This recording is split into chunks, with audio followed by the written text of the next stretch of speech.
Welcome back to the deep dive. Today, we're embarking on an exploration that takes a really familiar terror, Oh, a creature that's stalked through jungles, cities, even off-world, and strips it right back yeah. to its raw, visceral, and yeah, absolutely terrifying roots. Mhm. This isn't just like another action flick. We're talking about a film that completely flips our expectations, takes a well-known sci-fi monster, embeds it in this whole new historical, cultural context. Yeah. This deep dive is all about uncovering how one particular film, kind of against the odds, right, achieved massive critical acclaim by embracing simplicity, by honoring its origins, and focusing on something elemental: survival, just Yeah, pure, desperate survival. exactly right. Our focus for this deep dive is Prey, the 2022 film. Okay. And for a lot of fans, a lot of critics, it didn't just like revitalize the Predator franchise, it pretty much redefined it. So we're going to peel back the layers here, reveal how, you know, a meticulously chosen historical setting, really incredible character depth, and genuinely innovative storytelling. How they all came together to create one of the most compelling, uh, nail-biting survival stories in recent memory. Yeah, nail biting is the word. We'll dig into why this specific film resonated so strongly. There are some surprising insights there, I think. Okay, so what does this mean for you, our listener? Well, by the end of this deep dive, you're really going to grasp the strategic brilliance behind Prey's reinvention of the whole predator thing. Hmm. You'll get its exceptional approach to survival, the profound strategic genius of its protagonist, Naru, and the deep, authentic respect it shows for indigenous culture, which is huge. Absolutely huge. We're going to unpack the film's key story points, its amazing character development, its thematic richness, pull out those crucial nuggets of knowledge that took it from just being a good film to, well, a real standout. And the way we'll do that is first, we'll take you chronologically through the story. Pretty straightforward. Trace the narrative from, the threat's mysterious arrival right up to that epic final showdown. Right. After that, we'll shift gears a bit, go into a deeper analysis of the film's big themes, delve into the unique characteristics of this particular antagonist, the feral predator, and its significant impact on the whole franchise lore. Yeah, the feral predator is fascinating. Totally. This deep dives, it promises to deliver specific facts, detailed insights into why Prey wasn't just another entry, but like a truly groundbreaking return to form. Maybe even better than the original for some people. Controversial, but I get it. Okay, let's unpack this incredible setting first, because wow, it's the first real masterstroke of the film, isn't it? Oh, absolutely. We're transported to the northern Great Plains. Way, way back, Yeah. 1719. Yeah. Now, just picture that for a second. Nearly 3 whole centuries before Arnold Schwarzenegger was, famously running through that jungle, dodging plasma blasts. Right. Different world entirely. This immediate jump back in time, putting us right within the Comanche Nation. It instantly signals this is a fundamentally different kind of survival story. There's no modern tech, no military backup, no comms. It's just raw, primal confrontation. Human ingenuity versus something utterly alien. And the implications of choosing that setting, 1719 Comanche territory, are just enormous. It shapes everything. Mm-hmm. It immediately strips away all the technological crutches we're used to seeing in Predator films. It forces the characters, and yeah, us, the audience too, back to basic fundamental survival skills. Totally. This is a world where knowing the land intimately, tracking skills, understanding animal behavior, just keen natural instincts, that's everything. That's paramount. Yeah. It's such a stark contrast, isn't it? Compared to the urban settings or the, highly militarized ops and other Predator movies, those often lean so heavily on big guns, tactical gear, Yeah. soldier. Lots of firepower. Here, the fear is much more elemental. It's grounded in that visceral human experience of facing something unknown, something superior, with only what the frankly unforgiving land gives you. It makes the threat feel even more impossible. And at the very heart of this grounded, visceral story is our protagonist, Naru, played with such raw power by Amber Midthunder. Phenomenal performance. From the get-go, you understand what drives Naru. It's this profound desire to prove herself as a warrior, right? To kind of transcend the traditional gender roles of her society, which back then mostly saw men as the hunters, the protectors. Mhm. And she's not just headstrong. She's presented as exceptionally intelligent, incredibly observant, a young Comanche woman whose natural talent as a tracker is just obvious. Yeah, you see it right away.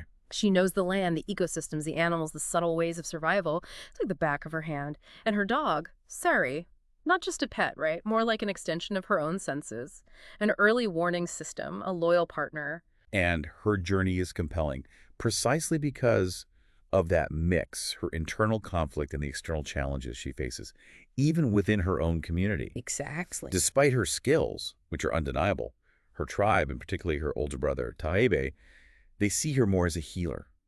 Someone who gathers plants, makes medicine, not really a hunter or a warrior in their eyes. Right, that tension is there immediately. It creates this instant traumatic tension, yeah. Yeah. You see her constantly pushing against that skepticism, against these deeply ingrained roles, and sometimes, gentle but firm dismissal from people she respects.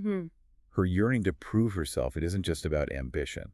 It's about validating her instincts, her capabilities, her understanding of the world to her community.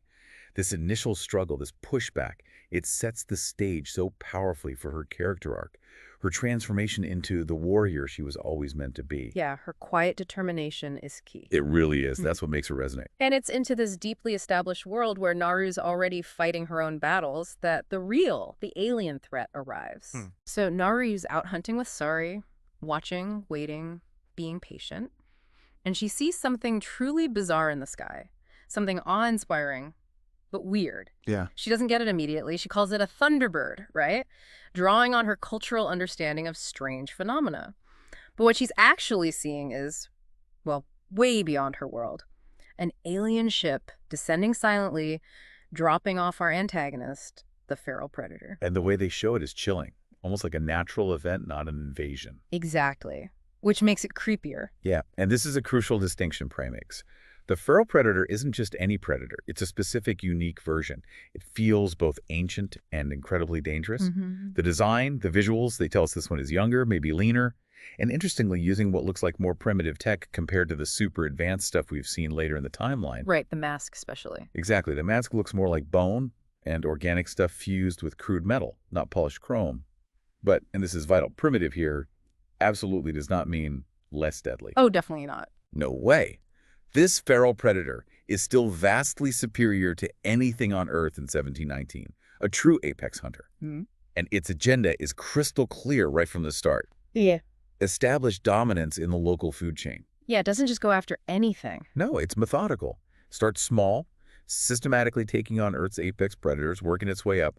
Starts with a snake, then a wolf, then it goes for a grizzly bear, and eventually humans. It's testing itself. It's testing itself, Certainly. exactly. Continuously proving itself against the planet's strongest creatures. What's fascinating here is how this sets up a direct challenge to Earth's natural order. It's not just hunting to eat. It's proving its right to be at the very top. King of the plains, you might say. So as the feral predator begins this methodical, terrifying hunt, Naru's instincts just kick into high gear. It really proves her unique observational skill. She starts finding these strange footprints, not quite animal, not quite human, and then these skinned animal carcasses, drained of blood, left in this disturbing way. Horrifying stuff. And she immediately suspects there's something dangerous out there, something unknown, way beyond anything the Comanche have ever faced or even thought of. But the frustrating part for her and for us watching is that the others in her tribe, they mostly dismiss her concerns. Yeah, they write it off. They see it as, youthful enthusiasm maybe, or wishful thinking about being a hunter. They think it's a bear or a cougar, something they understand. But Naru's perceptiveness, her ability to see the details others miss, it sets her apart. It awakens her to this unprecedented danger that only she seems to grasp. And this narrative buildup, where Naru is basically the unheeded prophet, the Cassandra figure, it's incredibly effective. Totally. For two reasons, really. Yeah. One, it ramps up the tension for us, the audience, because we know what's out there, even if they don't. And two, it firmly establishes Naru as the astute observer, the one person truly capable of understanding and eventually facing this invisible superior enemy. Right. Others might see a weird track and think, big cougar. Naru sees patterns, anomalies, inconsistencies that point to something unnatural, something sinister. And the skepticism she faces, it doesn't stop her. If anything, it just strengthens her resolve and highlights her unique gift for survival, tracking, pattern recognition. It builds her credibility with us, showing why she is the one uniquely suited to take this thing on. She's not just physically capable, she's intellectually suited for this specific challenge. Okay, here's where it gets really intense, where Naru's understanding of the threat just irrevocably shifts. This pivotal moment. The bear scene. The bear scene. She joins a search party looking for a missing tribesman. And during this trek, she witnesses something that just changes everything. She sees the predator fighting a grizzly bear, a brutal, visceral fight, and the predator wins, kills it. And it's not a quick glimpse. This is the first time she truly sees the monster, covered in bear blood, standing over one of the most fearsome creatures on the plains. And right then she realizes it's not a man, it's not a known beast, it's something else, something alien, unbelievably powerful. The sheer brutality, you just gasp. Oh, the significance of that scene is massive. For Naru's arc, for our understanding of the predator, it just underlines that this creature operates on a completely different level. It positions itself above Earth's strongest predators. Yeah. It shatters any doubt Naru might have had, confirms her worst fears, shifts her understanding from just dangerous animal to alien, intelligent, supremely dangerous entity. Right. Game changer. And for the audience, it just reestablishes the predator as this truly formidable force. It's like a gut punch reminder of its power and the insane odds Naru is facing. Plus, it suddenly reinforces that hunting code, doesn't it? It's about dominance against worthy prey. Cosmic trophy hunting. It kills the bear because it can, because it's a challenge. But things get even more complicated and way more dangerous for Naru. She gets caught in this truly twisted situation. The trappers. The trappers. She's captured by these French fur trappers. They've also noticed the strange, brutal killings, but they clearly have no idea what they're dealing with. And in this profoundly misguided, cruel move, they decide to tie up Naru and her brother, Tabe, and use them as bait. Ugh. Terrible idea. Just barbaric, trying to lure whatever creature is causing the havoc. It sets the stage for just horror. And the consequences are delivered in this horrifyingly effective sequence. The predator shows up, drawn by the commotion, and just systematically slaughters the entire French camp. It's intense. It's a masterclass in showing off the feral predator's weapons, right? Showing how its primitive tools are still terrifyingly effective. You see the folding shield, deceptively simple but great defense and offense, a spear gun, firing those bolts with pinpoint accuracy, the plasma darts precursors to the caster sizzling through guys, and the thermal vision mask. Again, that bone and metal look, less sleek, more primal, fits perfectly. The sequence is incredibly gory, sure, but it highlights the predator's sheer efficiency, its tactical superiority. Yeah. Even with gear that looks rougher. Doesn't waste a move. Not one. Uses the environment relentless, methodical. And the fact it watches the trappers fighting each other first shows that strategic patience. Waiting for a fair hunt, or at least one on its terms. And in the middle of all that chaos, Naru and Tabe show just immense bravery. They really shine. Absolutely. Tabe especially. He proves he's not just a warrior, but this incredibly loving, selfless brother. Rides in heroically, risks everything to rescue Naru during that massacre. And he actually manages to wound the predator, which is incredible, shows his own skill. But ultimately, in this heartbreaking moment, it costs him his life. Yeah. And the emotional weight of Tabe's death. It's profound. It's a crucial turning point for Naru. That sacrifice isn't just tragic, it's the catalyst. It fully cements her resolve, pushes her to embrace her warrior spirit completely. No reservations left. Her grief doesn't cripple her. It transforms into this unyielding determination. It really raises that important question, doesn't it? About the nature of courage when you face immense personal loss. For Naru, Tabe's sacrifice isn't an end. It's a profound new beginning for her transformation. It solidifies her commitment. Hunt this thing down. For survival, yes, but also for vengeance, for honor. It pushes her beyond just proving herself to simply being the warrior she was meant to be. So, with Tabe's sacrifice burning in her, Naru fully embraces that destiny. She meticulously shifts from being hunted to becoming the ultimate hunter. Yes. And her approach to the final confrontation is just cunning, incredibly resourceful. She uses everything she's learned, all her skills, her knowledge of the land, her observation. And we see her use that brilliant trick, coating herself in mud to hide her heat signature, which isn't just clever, it's such an intelligent, satisfying callback to Dutch in the '87 original. It really is such a great moment. Acknowledges the roots, creates that lineage of clever human survival. Yeah. But with this fresh indigenous spin. Totally. And her ingenuity, like you said, it doesn't stop there. Her methods in this whole final act are just ingenious. Shows her deep connection to the natural world. She uses that specific poison from the orange Tatsi flowers, Right. not just as a direct weapon, but to mask her body temperature. That shows such deep knowledge of the local flora, turning botany into a tactical advantage. It's brilliant. And beyond that, she sets up all these traps, using her understanding of the terrain, gravity, the predator's own predictable patterns, Yeah. constantly outmaneuvering this technologically superior foe. It's a powerful testament to her adaptability, her strategic thinking. Proves intelligence and environmental awareness, knowing your surroundings. That can be way more formidable than brute strength or fancy tech. Even getting something from the stars. Yeah. She uses knowledge over gadgets. Okay, and her most brilliant move, truly the pivotal moment in the whole film, I think, is when she manages to steal the Predator's helmet. Oh, yeah. Huge. And this isn't just armor or a trophy. It's the device that projects its targeting system, the thing that lets it lock onto prey with deadly accuracy, making its invisible form this precise killing machine. The sheer audacity and tactical brilliance. It's breathtaking. The tactical genius there is just astounding. It marks Naru as an intellectual heavyweight, right? Yeah. She doesn't just take the helmet, she instantly figures out its function and weaponizes it. She uses it to manipulate the predator, tricking it into basically shooting itself with its own wrist weapon. It's a direct exploitation of the targeting system's reliance on the mask, a critical vulnerability she found through pure observation and deduction. Yeah. What's absolutely fascinating here is how it demonstrates Naru's intellectual superiority. Despite its advanced alien tech, Naru grasps its weaknesses, its predictable patterns, its reliance on its gear, Yeah. and turns its own strength against The it. complete subversion. Total subversion of the power dynamic. Proves ancient wisdom, sharp observation, keen wit can absolutely triumph over cutting-edge interstellar tech. It's that pure aha moment for the audience, seeing her outsmart the invincible. And so it all comes down to this brutal, visceral one-on-one battle. But again, it's not about brute force. That was never Naru's strength or the film's point. Right. Instead, she relies completely on cunning, strategy, her knowledge of the environment.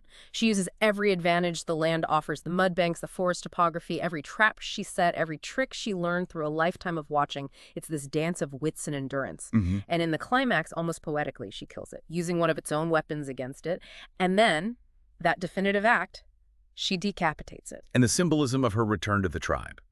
It's incredibly powerful, deeply resonant. Yeah. She arrives back not just victorious, but covered in that alien blood, carrying the severed head. Yeah. And the predator's green glowing blood marks her face not as a stain, but as this hard-earned badge of honor, a visual testament to her triumph. It's iconic. Totally. This isn't just winning a fight. It's presented as the ultimate rite of passage, a monumental achievement that just shatters all the previous expectations. Her tribe, who doubted her, questioned her. Now they see her, a proven warrior, a formidable hunter, an essential protector. All acceptance. It's this profound moment of triumph, acceptance, vindication, earned through unbelievable courage, unparalleled intellect, unwavering determination. It solidifies her place as a true hero, not just for her people, but maybe for humanity facing this kind of threat. Which brings us neatly into the deeper thematic layers of Prey, and really, its core message. Survival through intelligence. Absolutely central. Naru's greatest weapon all through the film, it's never physical strength. She's clearly outmatched there. Instead, it's her observation skills, her ability to adapt on the fly, her strategic brilliance. We see it not just at the end, but in every little detail she notices right from the start. Yeah, absolutely. Prey fundamentally flips that traditional action hero trope right on its head, doesn't it? Complete. Instead of the hulking hero overpowering the enemy, it emphasizes mental prowess, ingenuity, that deep connection to the environment over raw force. What this film powerfully reminds you, the listener, is that intelligence, adaptability, indigenous wisdom, they're often underestimated but incredibly potent tools. So true. It tells us true strength isn't always physical. Sometimes it's the ability to read the world, anticipate, outsmart. It's a refreshing take, resonates deeply when we often value just overt power. The Naru's strength is perception, patience, thinking steps ahead. A lesson many action films could stand to learn, frankly. And another incredibly important aspect, something that earned it so much praise, is its deep respect for Comanche culture. Oh, massively important. The film didn't just use the setting as wallpaper. It really embraced and integrated the culture. It wasn't superficial at all. I mean, they released it with a full Comanche language dub, a first for a major Hollywood film. That shows commitment. The significance of that cultural authenticity, Yeah. you just can't overstate it. It's not just style. It genuinely enriches the narrative, adds layers of depth, realism, emotional resonance to Naru and her community. The filmmakers worked closely with Comanche consultants, historians, language experts, making sure everything from the language, the clothing, the social structures, hunting practices, that spiritual connection to the land was accurate. You feel that authenticity. You do. Yeah. Naru's knowledge of plants and animal behavior, that's rooted in real Comanche knowledge. It makes her skills feel earned, part of her heritage, not just convenient plot points. This commitment to respectful representation, it undoubtedly contributed massively to the critical acclaim, and it let audiences connect on a deeper level. It showed that embracing unique cultural perspectives makes stories richer, more resonant globally, moving beyond stereotypes to show real strength and resilience. What's also fascinating is how Prey managed to revitalize a franchise that, well, let's be honest, had kind of struggled with some of its sequels. I've definitely struggled. Prey pulls off this amazing feat by consciously stripping away all the extra stuff, the military tech, the urban chaos, the convoluted plots, and just focusing purely on raw, primal survival. It's a deliberate back-to-basics approach, and it resonated with so many fans who felt the series had lost its way. That back-to-basics approach was precisely the strategic choice that worked.